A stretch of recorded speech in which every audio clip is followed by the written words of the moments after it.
next we look at the envelope extraction. So, here we have taken an EMG signal. In case of EMG signal, we know that whenever we exert some actually force through the muscle, so they are excited and that gives rise to some signal and we get the noise like kind of actually pattern. And if we look at that one measure of the volition, that how much actually we are exerting, that could be given as the this envelope of the signal. Okay. So, that could give us a measure that how much actually effort we have given.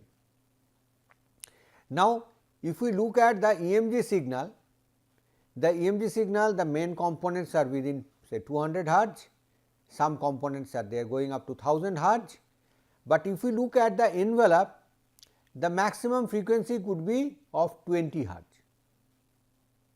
Okay. So, this is one situation we get. Let us look at one more such example, that here we have taken the PCG signal. In case of PCG signal, along with the R wave, what we get, the ventricles they are getting contracted with the QRS complex, and the bulb the blood which are accumulated in the ventricles, now they start coming out of the ventricle, they are getting into the arteries. So, there would be some noise or vibration created out of the turbulent motion and the valves are forced to actually open first for that. So, all these together, the opening of the valve, the rushing out of the blood out of the ventricle to the arteries causing the turbulence, they gives rise to this S1 wave. Okay. And after that, when actually the ventricles they are relaxing, then we have that the other wave, that is the ST wave, where the valves are actually getting closed because the ventricles are relaxing. So, at that point if the valves does not close, there could be a backflow.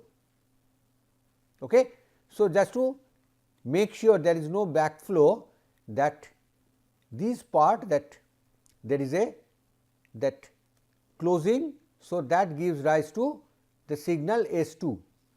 So, S1 and S2, these two are very important to know the health of the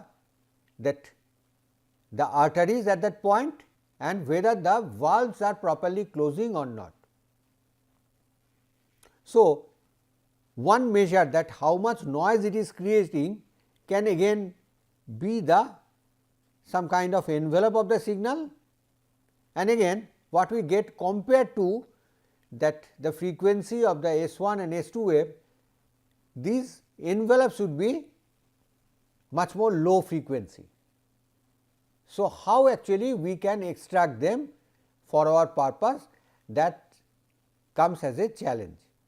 Okay. So, let us see that how this point was actually taken care. So, from the basic definition, that what it is done, that we have that first we should take care of the name, that who has proposed this, that Lehner and Rangayan in 87.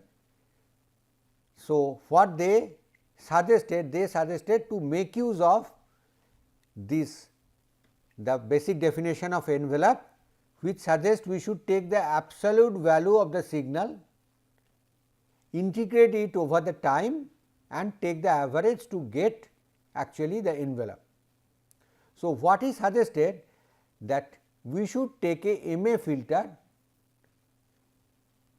for averaging, and to make it positive for the PCG signal, that we should take square.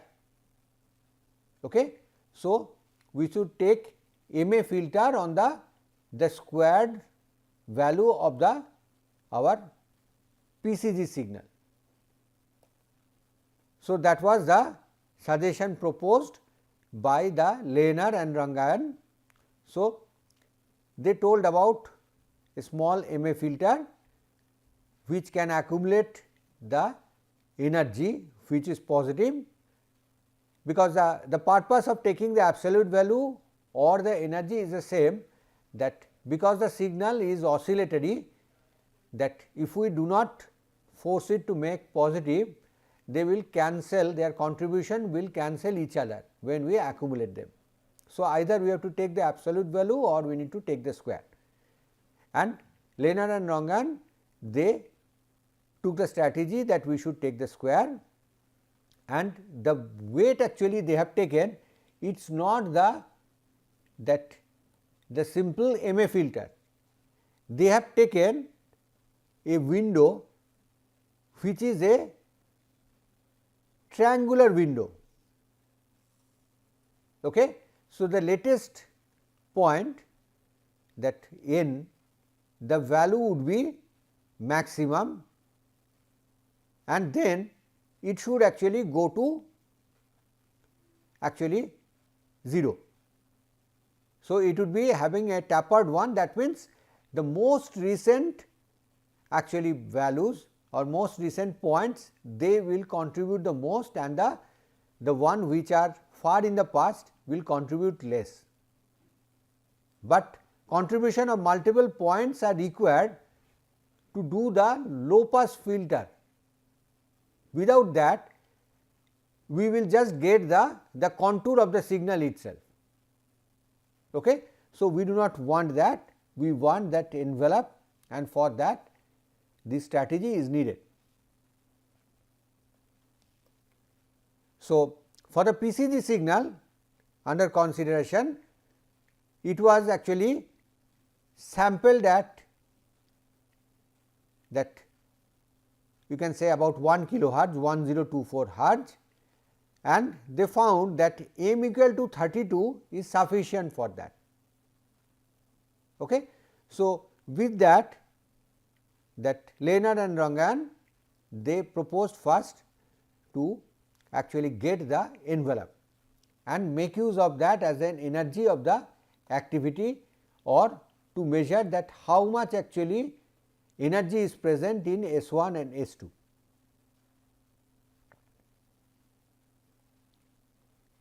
Now, let us proceed to see that what is the basic strategy here.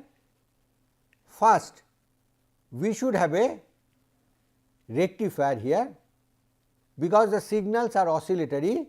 So, this rectifier, it will take care of the fact that the signal becomes positive, and then we should have a filter. The filter is to take care of the ripple, that after the filtering we know whether we are doing that half wave filtering or full wave filtering. In either case, that there would be ripple in the signal. So, we want to remove that ripple, and then that the low pass actually that filter, it will pass on only that the energy distribution what is changing with the time, that is the envelope we are looking at. And in this work, however, the choice of the filter is a trade off. What do we mean by that? That we want to get rid of the ripple, but at the same time we want to actually predict the envelope as fast as possible, that means as faithful as possible.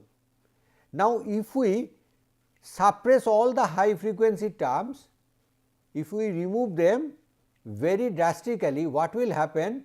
The envelope will become flat, and when there is a change, especially in case of PCG signal, what we have seen, that there is a burst of actually signal. Whenever S1 and S2 are coming, they are actually some burst of energy. For that, the envelope also is moving pretty fast. But if we allow all those components to capture that change.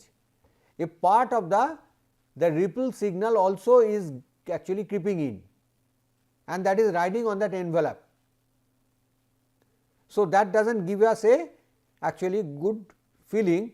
What we get, that the signal, that is the envelope what we have extracted, that is actually corrupted.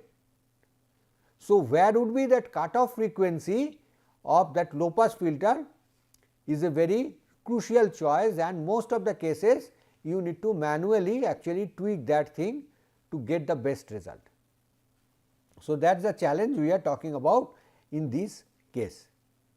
So, people have explored actually more strategies. The first thing after this that comes in the mind, that is amplitude demodulation. We know that from the communication engineering how the amplitude demodulation can be done.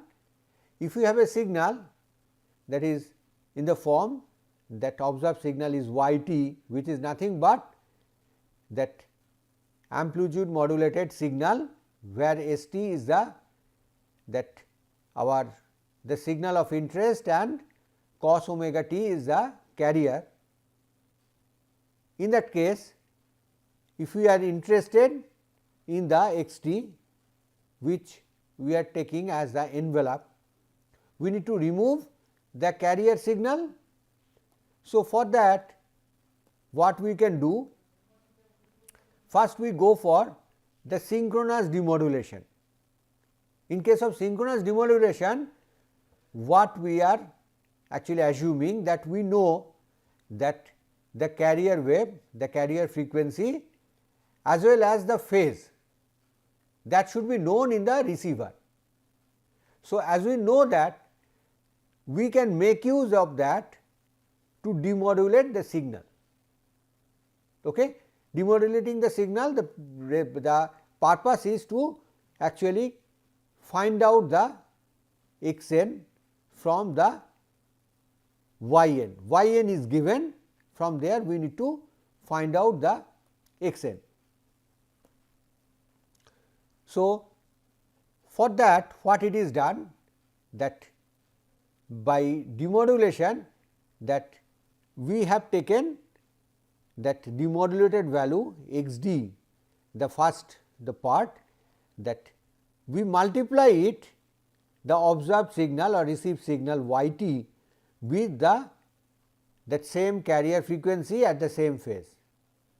So, we get a term by replacing the yt, we get a term involving xt, and another term we get cos square omega c t.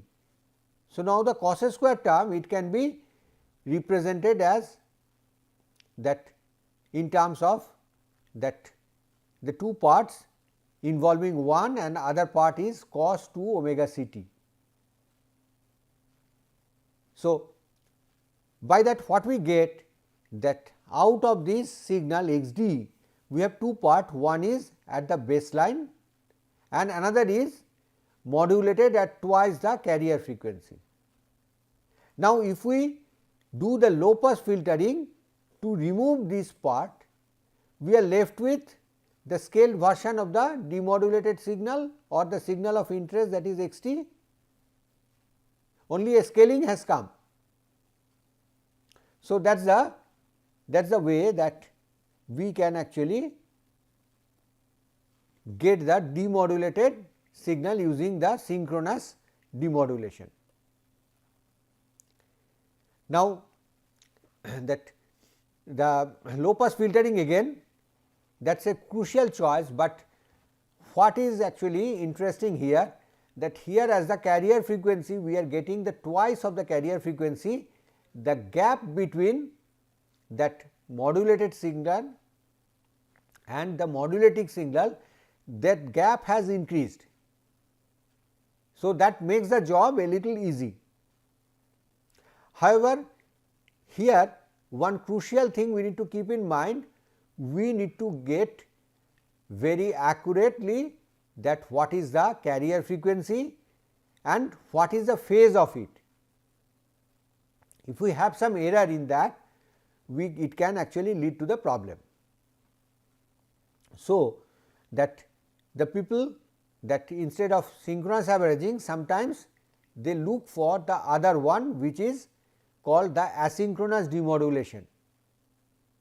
And what is the example of asynchronous demodulation? The first approach that what we have taken, it can be taken as a part of asynchronous demodulation. Let us take some, say, sinusoid, just for the purpose of illustration, that if we have a sinusoid and if we take a actually half wave filtering, we would get the signals like this, that we will get the output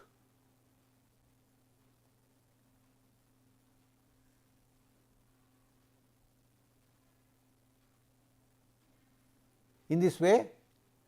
And if it is, say, modulated, what we would try to get? We would try to get this line actually. So, for that purpose we do the low pass filtering, and then we would get here a drooping characteristics, we would get this kind of signal. So, the ultimate signal what we would recover would look like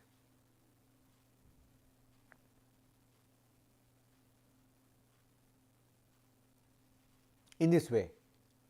The more accurately we can actually remove these kinks or the ripples, it would actually give more and more accurate actually the envelope. Okay. So, that is what we call by our that what we call by our asynchronous demodulation. Okay.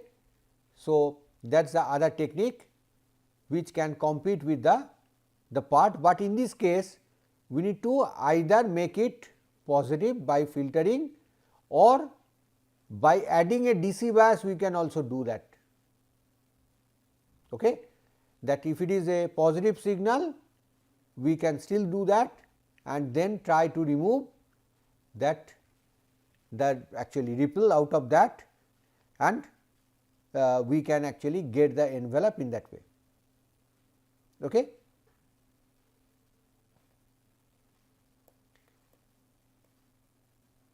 Next is complex demodulation. In case of complex demodulation, that there is some assumption. First of all, let us take the case that all the signal, the spectra, they are not actually unimodal. So, we can have, say, multiple peaks like this, and in that case this may be idealized as that it has actually 3 bands of different central frequency and different bandwidth. Okay. So, if we take that in that way, then next thing we would like to know that what is the central frequency and what is the actually modulated wave that which gives this signal. Here we can start actually from the other point to get the understanding more clear, that if we take a sinusoid, what would be the frequency? It would be a actually impulse like that PSD it will give. Okay. It will be, all the energy will be concentrated at a particular frequency. When we have a modulating signal with on this carrier, then what we will see, the PSD will actually be a peak, taking that central frequency as the peak, and it will get a spread. So, here we can think of this complex signal as actually combination of such amplitude modulated signal. So, that is the basic idea in case of the complex demodulation, and in that case the idea is, if the signal is constituted by couple of such signal which are amplitude modulated signal, let us try to find out those carrier frequency and that modulating signals. Okay, that will give us a description about the signal in a better way. So, what is the first task we do? We look at that for demodulation of that the amplitude and the phase characteristics of the signal for each frequency band of interest. Okay. And usually this frequency band is determined by the PSD, that we take actually each of the peak as one carrier, and so the trough actually gives a limit of that. So, we take as a band, and that kind of that each band we take one at a time, and we try to find out that what is the carrier frequency and the modulating signal in this case. So, for that purpose the signal is represented in this way. The signal x t, it is taken as that a modulated signal with the center frequency, that is the peak what we get in the PSD within this band, and it is modulated by a actually signal A t, and there is some starting phase of it also. And what happens to the rest of the part of the signal? That means the energy in the other band, that is taken as the XR. Okay. So, this is the form that at this moment we are not interested in the part XR, that serves as a, you can say that the remainder in this case, and we are just focusing into this part and try to process this part to find out what should be our AT and what should be our phi t. So, for that what it is done, we first do some kind of the mathematical operation to get it more clear. The cosine term, it can be expressed in terms of exponentials or a pair of exponentials with that frequency f 0 and minus f 0, and then that x r remains in the same way. So, with that this complex actually terms, that we can actually multiply it with exponential minus j omega 0 t. That means, now we are whatever the signal we got, we are multiplying it again with the one of the carrier frequency or negative of the carrier frequency, and that helps us to get actually the first term, that is the modulating signal and the corresponding phase of it, plus the term with the modulating signal and twice the modulating frequency, and x r is also getting modulated. So, what we get, that this signal is in baseband, that this part only, this is in the baseband, rest of it they are at higher frequency. So, now if we use a low pass filter, we can easily actually eliminate these parts and we can keep this part only. Out of that, the amplitude part of it will give us that the modulating signal, and angle would be given, will give us the phase. Okay. So, that is the way we get that after the low pass filtering we get something y 0, that is A t into exponential j phi t, and if we take the absolute value of y 0 t, that gives us the A t, So, modulating signal here, please keep in mind what is assumed, that it is positive all through.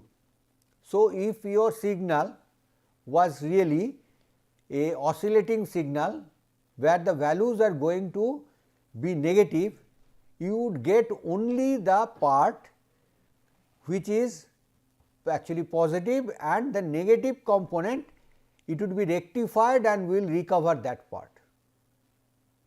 So, if we have a chance to synthesize that signal, then we should make sure that AT should be positive all through. However, that may not be true in real life situation, then we should be satisfied with the rectified form of that modulating signal.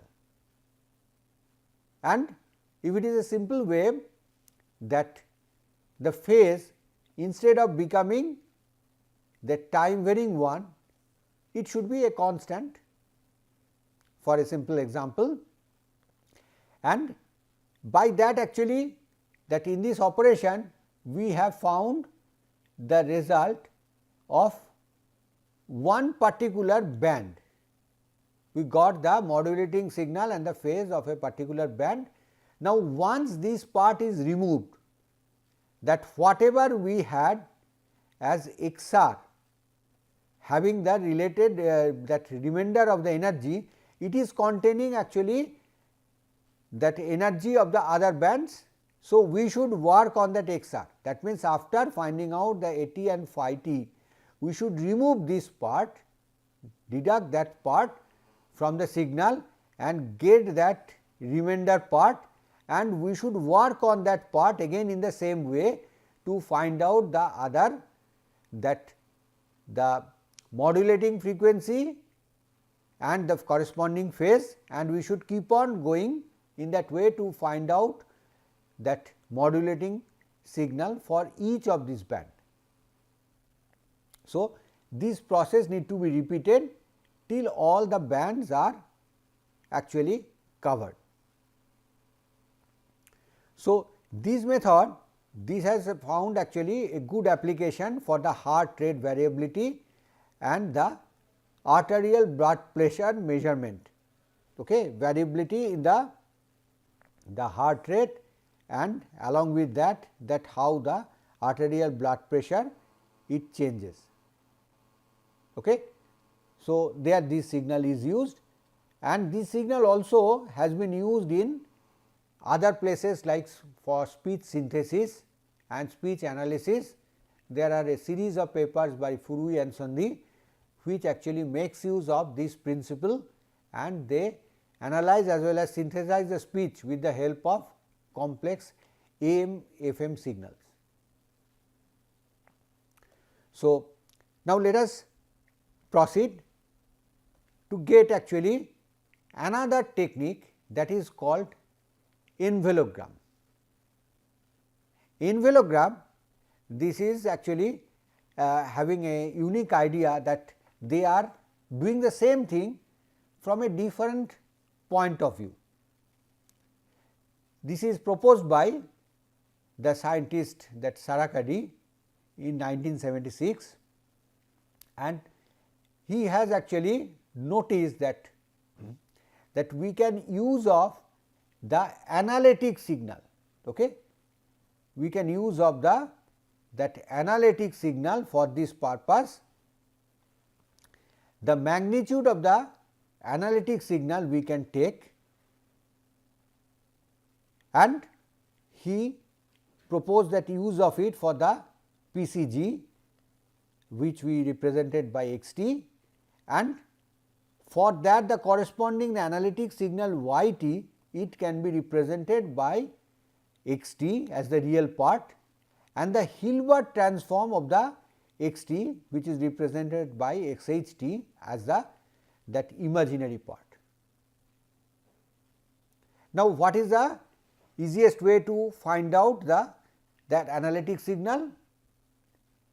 For any signal which is real, we know that spectrum would look like this. Spectrum would be symmetric, say it will be like this. Okay.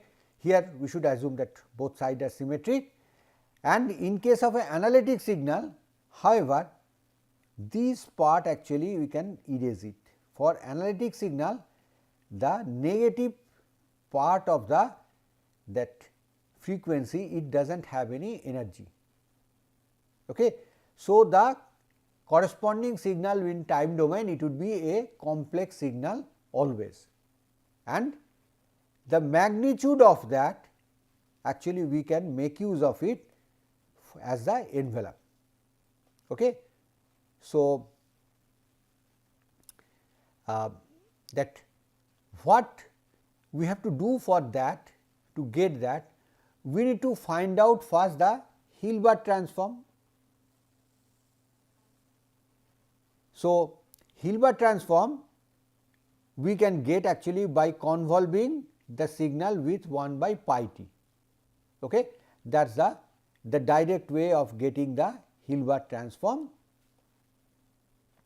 So, we can actually get that Hilbert transform in this way, but having a that integration like this, especially when the x t is not known, that it does not have any closed form, and numerically solving it is not also an easy task. So, we look for a better way of doing that, and for that we look at the frequency domain transform. That frequency transform of this signal, that 1 by pi t, it comes in a nice form, that it comes as minus j sine of omega. And what is sine of omega? It would be negative for negative frequency, positive for positive frequency, and both the sides the magnitude is 1, and it should be 0 at actually value 0. So, if we take the axis, so it is like this, that it is negative, then having a transition at 0, and then it is going to actually positive at that point, at the positive value. Okay. So, that is a actually known form, and we can make use of that to get actually that effect of it. We know that we have to compute the Hilbert transform, and if we look at the resultant signal of the analytic signal, we can make use of this Fourier transform. The convolution becomes multiplication in the frequency domain. So, the Hilbert transform part would be in the frequency domain would be x omega into sine of actually that j omega. So, with that, and another part, the real part will again contribute that x omega. So, we get that the analytic signal in this y omega in this way. Okay. We get this form. So, using that we can very easily find out the value, and here one thing we can note, that if we take this term 1 plus sine omega, the negative side of the frequency, that the values would be 0 for this term, for the 0 it would be 1, and positive side it will become 2. So, it is a one sided function of omega irrespective of the spectrum of x omega. So, in this way we compute actually the analytic signal, and here we go through the steps of it.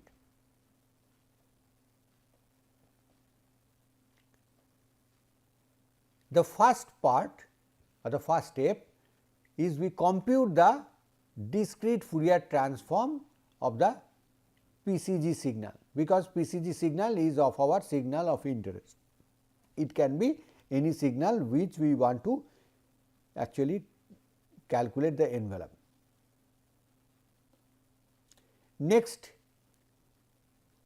for the negative frequency part, we need to force them to 0.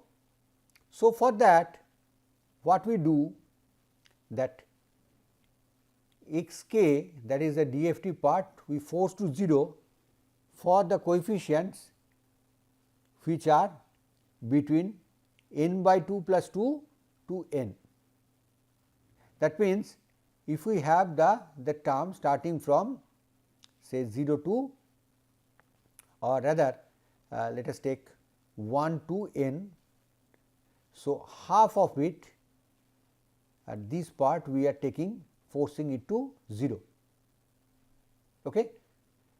And that way, and that is the way actually MATLAB gives these negative sides, it comes here. So, that is the way it is done for that MATLAB. If you have a different routine that gives the negative actually indexes in a different way, we should do the appropriate changes for that. So, now let us look at the next part for the positive frequency x k, that from 2 to n by 2 plus 1. Okay. So, that part we should multiply it by 2. That means, the positive part of the spectrum we multiply by 2, and the DC term which is given by the first term x 1, that will remain unchanged. Okay. We would not like to change that, because we want to compute the analytic signal, and that is the definition demands it in that way. Now, whatever is remaining in the spectrum, that gives us the spectrum corresponding to the analytic signal, and if we take the inverse DFT, then we get actually that analytic signal, and from there we can easily get actually the resultant signal. The magnitude of that resultant signal gives us the envelope. Okay. So, that is what we are looking at, and this is the way that we get that our job done. That is the last part we have covered for the envelope detection. So, we stop here. Thank you.